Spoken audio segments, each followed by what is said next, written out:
শিমুলডাঙ্গা গ্রাম।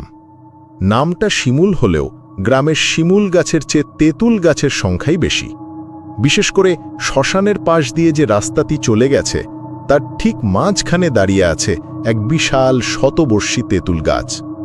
তার ডালপালাগুলো এমনভাবে ছড়িয়ে আছে যে দিনের আলোতেও কেমন যেন এক গুমোট অন্ধকার।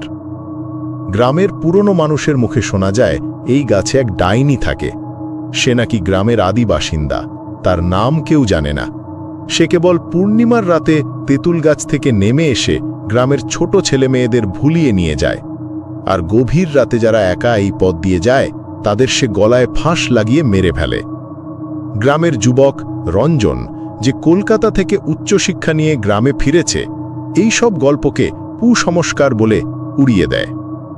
তার বাবা সুরঞ্জন বাবু, গ্রামের স্কুলের প্রাক্তন শিক্ষক, ছেলের যুক্তিবাদী মনকে সমর্থন করেন। তবে গ্রামের প্রবীণ মাতব্বর দেবেন্দ্রনাথ এই সব ডাইনির গল্পে দৃঢ় বিশ্বাসী। তার নাতি ছোট খোকা একবার রাতে তেঁতুল গাছের পাশ দিয়ে যেতে ভয় পেয়েছিল, আর সেই থেকে দেবেন্দ্রনাথের বিশ্বাস আরও পোক্ত হয়েছে। গ্রামের আরেক চরিত্র ভবানী পেশায় তান্ত্রিক এবং ঝাড়ফুঁক করে জীবিকা নির্বাহ করে। সেও তেঁতুল গাছের ডাইনির কথা শুনেছে এবং সুযোগ পেলে গাছটিকে শুদ্ধ করার কথা ভেবেছে। সেদিন হাট থেকে ফিরতে রঞ্জনের বেশ দেরি হয়ে গেল। ঘড়িতে তখন 11:15। আকাশে মেঘ থাকায় চাঁদ ওঠেনি। চারিদিকে ঘুটঘুটে অন্ধকার। রঞ্জনের হাতে একটা টর্চ ছিল বটে, কিন্তু তার আলো যেন এই গভীর অন্ধকারের কাছে ম্লান। গ্রামের এই পথে এখন শুধু জোনাকির আবছা আলো আর ঝিঁঝি পোকার একঘেয়ে ডাক। রঞ্জন তার হাতে লেখা শেষ করে সাইকেল থেকে নেমে হাঁটতে লাগল। মনটা কেমন যেন ছমছম করছিল। কারণটা আর কিছুই নয়, সামনেই সেই কুখ্যাত তেঁতুল গাছটা। রঞ্জন নিজের মনকে বোঝালো, এসব মনের ভুল, আমি শিক্ষিত মানুষ, এসব অলীক গল্পে ভয় পেলে চলে না। কিন্তু তার শরীরের প্রতিটি লোমকূপ যেন জেগে উঠল যখন হঠাৎ তার মনে হলো গাছের ডাল থেকে কেউ যেন তাকে দেখছে। সে টর্চের আলো জ্বেলে দেখল, কিন্তু কিছুই দেখতে পেল না, শুধু এক ঝাঁক শালিকের বাসা। সে স্বস্তির নিঃশ্বাস ফেলে আবার হাঁটতে শুরু করল। হঠাৎ তার কানে এলো খসখসে হাসির শব্দ। হাসিটা যেন গাছ থেকেই আসছে।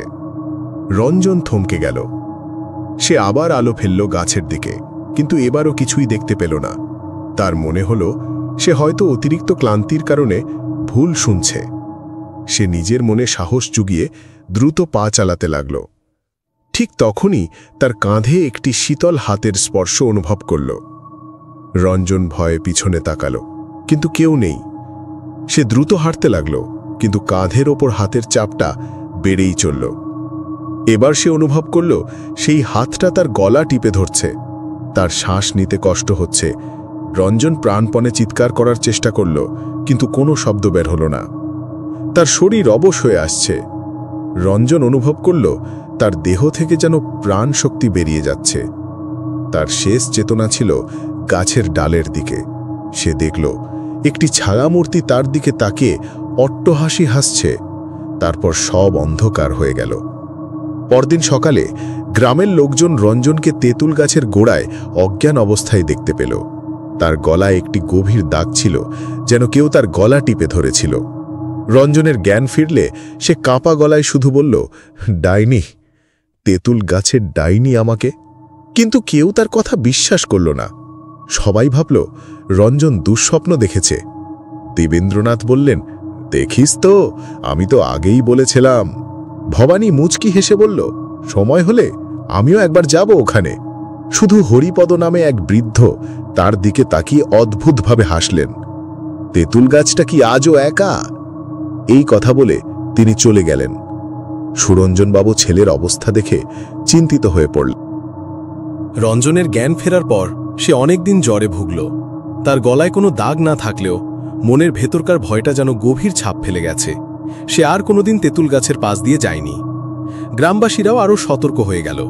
রাতের বেলা তেঁতুল গাছের দিকটা যেন এক অলিখিত নিষিদ্ধ এলাকা হয়ে দাঁড়াল। রঞ্জনের ঘটনাটি গ্রামের তান্ত্রিক ভবানীকে আরও আগ্রহী করে তুলল। সে ভাবল তেঁতুল গাছের ডাইনিকে বশ করতে পারলে তার ক্ষমতা বাড়বে। এক রাতে সে হাতে মন্ত্রপুত জল ও অন্যান্য সরঞ্জাম নিয়ে তেঁতুল গাছের কাছে গেল। গ্রামের অনেকে তাকে অনুসরণ করে দূর থেকে দেখছিল। ভবানী যখন গাছের গোড়ায় বসে মন্ত্র পড়া শুরু করল, তখন বাতাস হঠাৎ শান্ত হয়ে গেল। গাছের পাতা নড়ছিল না। এক ঝড়ের নীরবতা। হঠাৎ গাছ থেকে ভেসে এলো এক বিকট হাসি। হাসিটা এতই ভয়ঙ্কর ছিল যে উপস্থিত গ্রামবাসীরা ভয়ে দৌড়ে পালালো। ভবানীর মন্ত্র থেমে গেল। সে ভয়ে কাঁপতে কাঁপতে গাছের দিকে তাকালো। গাছের মগডালে সে দেখতে পেল এক আবছা ছায়ামূর্তি, যার চোখ দুটো জ্বলছে আগুনের মতো। ভবানী তার জ্ঞান হারালো। পরদিন সকালে গ্রামবাসীরা তাকে তেঁতুল গাছের গোড়ায় মৃত অবস্থায় দেখতে পেল। তার গলায় কোনো দাগ ছিল না, কিন্তু তার মুখ ছিল সম্পূর্ণ ফ্যাকাশে, যেন তার সবটুকু প্রাণশক্তি শুষে নেওয়া হয়েছে। সেই থেকে শিমুলডাঙ্গার মানুষ তেঁতুল গাছটিকে আরও বেশি ভয় পেতে শুরু করল। রঞ্জন এখন আর গ্রামে থাকে না। সে চলে গেছে তার বাবার সাথে অন্য কোনো শহরে। তেঁতুল গাছটা এখনও সেখানে আছে। দিনের বেলায় শান্ত, আর রাতের বেলা এক রহস্যময় নীরবতা নিয়ে দাঁড়িয়ে থাকে। শিমুলডাঙ্গার মানুষ জানে ওই গাছটা একা নয়, আর ডাইনির গল্পটা কেবল শুরু নয়, তার ভয়ঙ্কর উপস্থিতি এখনও সেখানে জীবিত।